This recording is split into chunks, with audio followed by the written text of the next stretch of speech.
سورہ ذاریات مکے میں نازل ہوئی اور اس کا انداز بیان نہایت ہی پرجوش اور فکر انگیز ہے۔ محمد اسد اپنی تفسیر دی میسج آف دا قرآن میں اس سورت کے میٹافزیکل اشارات اور کائنات کے مادی اور روحانی توازن پر زور دیتے ہیں۔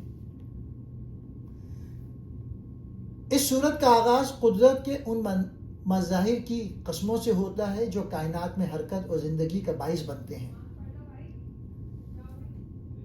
پہلا نقطہ، کائناتی قوتیں اور وعدہ الہی، آیت 1 سے 6۔ محمد اسد یہاں الذاریات یعنی بکھرنے والی ہوائیں،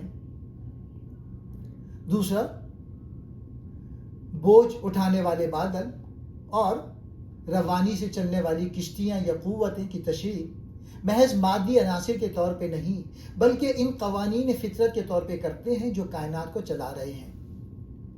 ان کا مقصد یہ بتانا ہے کہ جس طرح کائنات کا مادی نظام ایک نظم و ضبط کے تحت ہے، اسی طرح اخلاقی نظام جزا و سزا بھی برحق ہے اور اس کا وقوع پذیر ہونا یقینی ہے۔ دوسرا نقطہ، تضاد اور حق کی پہچان۔ اسد لکھتے ہیں کہ جب انسان وحی الہی سے منہ موڑتا ہے تو وہ فکری تضاد کا شکار ہو جاتا ہے، اس کی سوچ بکھر جاتی ہے اور وہ زندگی کے حقیقی مقصد کو نہیں پا سکتا۔ وہ قیاس آرائی کرنے والوں کی مذمت کرتے ہیں جو بغیر کسی علم کے حقائق کو جھٹلاتے ہیں۔ تیسرا نقطہ، متقین کی صفات اور سماجی ذمہ داری۔ سورت میں اللہ کے وفادار بندوں کا ذکر کرتے ہوئے ایک نہایت اہم سماجی نقطہ بیان کیا گیا ہے۔ ان کے مال میں مانگنے والے اور محروم کا حق ہے۔ محمد اسد اس کی تشریح میں کہتے ہیں کہ اسلام میں صدقہ محض احسان نہیں بلکہ غریب کا وہ حق ہے جو صاحب حیثیت انسان کے ذمے ہے تاکہ معاشرے میں توازن قائم رہے۔ چوتھا نقطہ، حضرت ابراہیم اور دیگر انبیاء کے قصے۔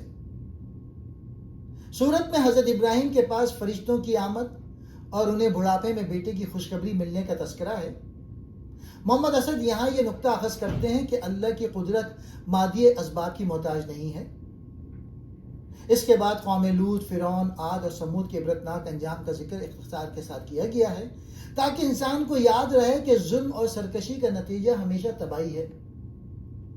پانچواں نقطہ، انسان اور جنوں کی تخلیق کا مقصد۔ اس سورت کی سب سے مشہور آیت، میں نے جنوں اور انسانوں کو نہیں پیدا کیا مگر اپنی بندگی کے لیے، اس کی تشریح میں محمد اسد ایک گہرا فلسفیانہ نقطہ بیان کرتے ہیں۔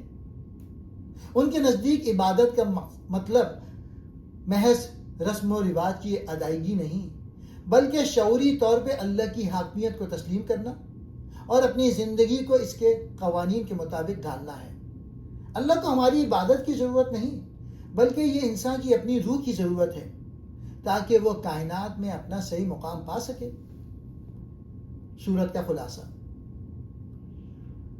محمد اسد کے مطابق یہ سورہ ہمیں یہ سبق دیتی ہے کہ رزق دینے والا صرف اللہ ہے۔